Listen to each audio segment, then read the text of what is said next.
अंतर्दृष्टि, six sense. अंतर्दृष्टि अथवा सिक्स सेंस एक बहुत ही दुरूह प्रश्न है जो सभी जीवों में विद्यमान है। जैसे चूहे को जलयान पर रखा जाता है, वह इसलिए क्योंकि जब सागर में भीषण तूफान आने वाला होता है तो चूहे जहाज पर इधर से उधर भागना शुरू कर देते हैं। तब जहाज का कप्तान जहाज को सुरक्षित स्थान पर स्थिर रखकर तूफान का इंतज़ार करते हैं और जान माल की सुरक्षा करते हैं। इसी प्रकार कुत्ते की सूंघने की शक्ति भी विलक्षण है। वैज्ञानिकों का कहना है कि अगर मानव को कुत्ते की सूंघने की शक्ति प्राप्त हो जाए तो मंगल ग्रह तक की वस्तुओं का सुगंध का पता लगाया जा सकता है। इसी प्रकार कबूतर को भी देखने की शक्ति भी विलक्षण है। उसके देखने की शक्ति इतनी है कि आकाश में बहुत ऊंचाई पर उड़ते हुए भी खेत में पड़े सरसों के दाने को अथवा अनाज के कण को स्पष्ट रूप से देख सकता है। इसी प्रकार हर जीव में विलक्षण शक्तियां विराजमान हैं। मानव भी एक प्रबुद्ध प्राणी है। उसमें सोचने समझने की शक्ति विलक्षण है। मानव की सबसे बड़ी विशेषता है इसमें दया, करुणा, सहभागिता, सेवा, दान, पूजा पाठ, नेकी बदी तथा संबंधों का ज्ञान उसे होता है। परंतु जिस मानव में इन सभी की कमी होती है वह मानव नहीं, दानव हो जाता है। जब एक मानव दूसरे के आंसू नहीं पोंछ सकता, उसके दुखों में सहभागी नहीं बन पाता, दूसरे घर के बहू बेटियों की इज्जत नहीं बचा सकता, तो उसे मानव कहलाने का कोई हक नहीं। वह धरती का बोझ, समाज का बोझ, राष्ट्र का बोझ व पूरे विश्व का बोझ व आतताई पूरे सभ्यता संस्कृति के लिए विनाशक माना जाता है। पूरे ब्रह्मांड की रचना ईश्वर के द्वारा हुई है। पेड़ पौधे, जीव, पशु पक्षी, चराचर, जड़ चेतन, पेड़ पौधे सभी ईश्वर द्वारा निर्मित हैं। मानव भी ईश्वर द्वारा बनाया गया एक प्रबुद्ध प्राणी है, जिसे केवल सिर्फ इसी को यज्ञ तप ईश्वरीय सुकार्य करने का दायित्व है। तभी तो जितने भी सूफी संत, फकीर, देव, ऋषि, देवता धरती पर अवतरित हुए हैं, चाहे राम हो या रहीम हो, कृष्ण हो या करीम हो, नानक हो या महावीर हो, बुद्ध हो या यीशु मसीह हो, या कहें जिस किसी भी धर्म के अधिष्ठाता हुए हों, जो आस्तिक, धर्मारूढ़, ईश्वरीय सत्ता को मानते हो, ईश्वर में अटल विश्वास हो, यहाँ तक कि आस्तिक हो अथवा नास्तिक, धर्म को मानता हो अथवा नहीं मानता हो, सभी में ईश्वर अर्थात राम की ही प्रधानता है।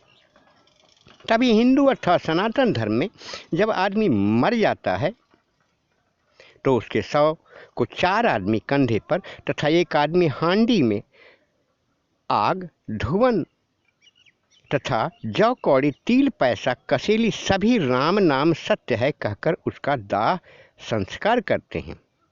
चाहे जुआरी हो, नशाबाज हो, डाकू हो, चोर हो, बेईमान हो, दंभी हो, आतताई हो, साधु हो अथवा संत हो, बालक हो या वृद्ध हो, नारी हो अथवा पुरुष हो, चिता की लकड़ी भी राम, अग्नि की ज्वाला भी राम, मृत शरीर भी राम, मुखाग्नि देने वाले राम, सगे संबंधी भी राम, आसमान में प्रदीप्त सूर्य भी राम, धरती भी राम, गंगा की पवित्र धारा भी राम।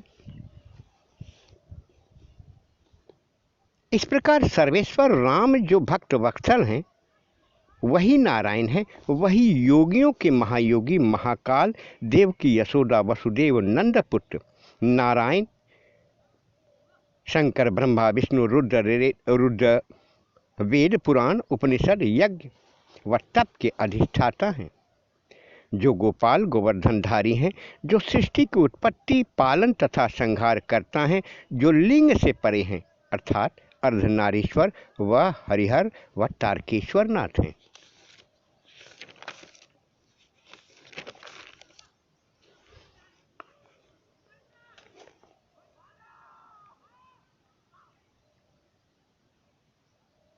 राम, यहाँ तक कि गोस्वामी तुलसीदास जी ने स्पष्ट रूप से कहा है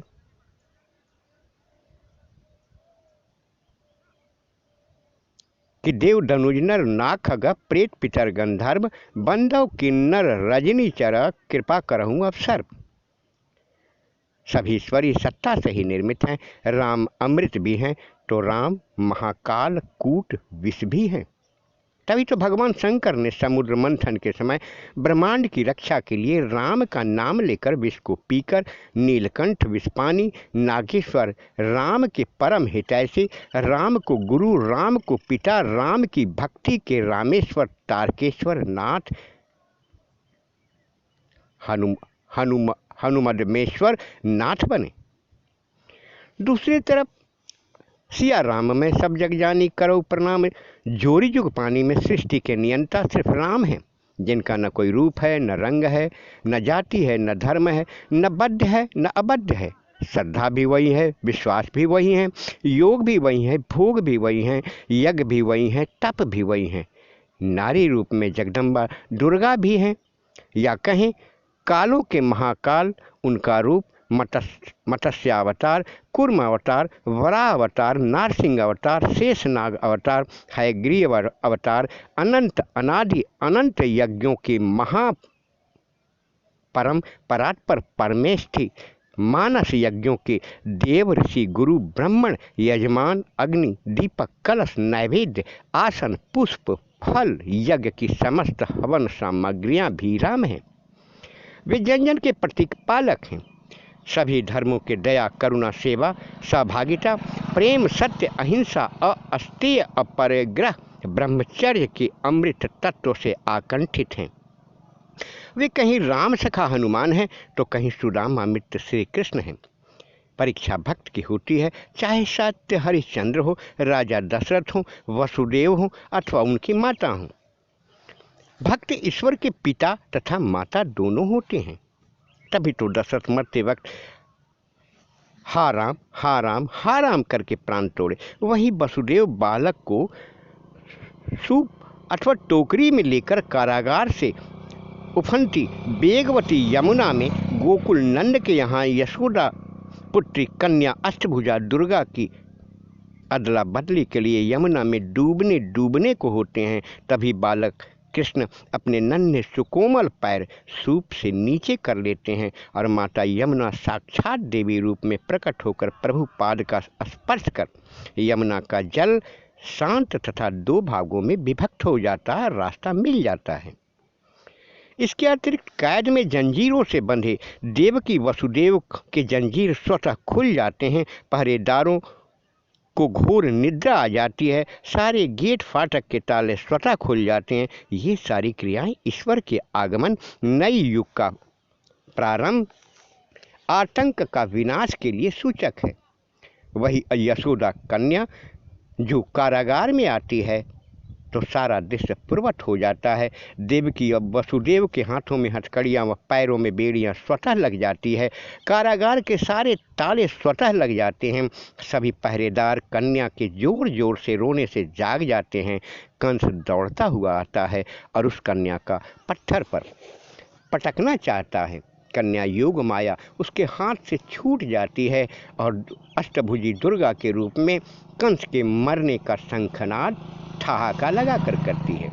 अरे दुराचारी पापी यज्ञ विरोधी देव शत्रु जनशत्रु अहंकारी कामी दंभी कंस, तेरा मारने वाला देव की वसुदेव का 8वां पुत्र जन्म ले चुका है और इसका अंत महाभारत के रूप में श्री कृष्ण और सव्यसाची अर्जुन के गीतोपदेश से हुआ।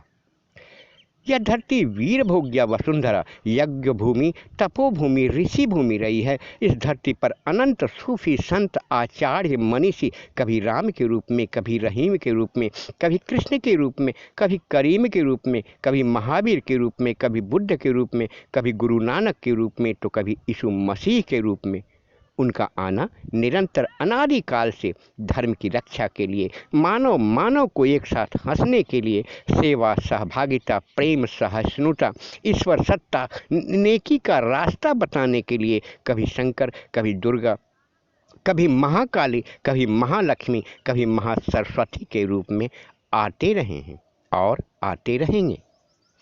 जब जब इस धरती पर आसुरी, पैशाचिक, तमोगुणी, वैतालिक शक्तियों की बहुलता, आतंकराज आता है, कोई न कोई दैवीय आगमन धर्म की रक्षा तथा अधर्म का नाश के लिए अवतरित होना निश्चित माना जाता है।